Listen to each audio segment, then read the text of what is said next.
મેંદરડા તાલુકાના દાત્રાણા ખાતે શ્રી જય અંબે ગરબી મંડળ દ્વારા આયોજિત શ્રીમદ ભાગવત સપ્તાહ જ્ઞાનયજ્ઞ માં ઉપસ્થિત રહી આ ભક્તિમય વાતાવરણમાં કથાનું રસપાન કરવાનું સૌભાગ્ય પ્રાપ્ત થયું હતું.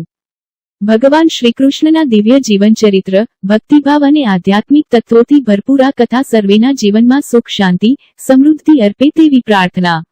આ શુભ અવસરનું નિમંત્રણ પાઠવી સ્વાગત સન્માન કરવા બદલ સમસ્ત ગ્રામજનોનો ખૂબ ખૂબ આભાર સહ તથા સર્વ દાત્રાણાના ગ્રામજનોને આ સુંદર આયોજન બદલ ખૂબ ખૂબ અભિનંદન પાઠવું છું. દિનેશભાઈ વી ખટારિયા, ચેરમેન, શ્રી સાવજ, જુનાગઢ જિલ્લા દૂધ ઉત્પાદક સંઘલી. અને હું વ્યાસપીઠ ઉપરથી કહું, અહીંયા જેટલા લોકો બેઠા મારા કરતા સારા અક્ષર કરી દે તો હું અહીંયા ગરબી મંડળમાં 10,000 રૂપિયા લખાવી દઈશ દાન. અને જો સારા ન થાય ને હારી જાય તો એને 10,000 લખાવાના. કોઈ શરત મારવી હોય તો ઉતારે આવજો. વિઠ્ઠલભાઈ ઉતારે છે.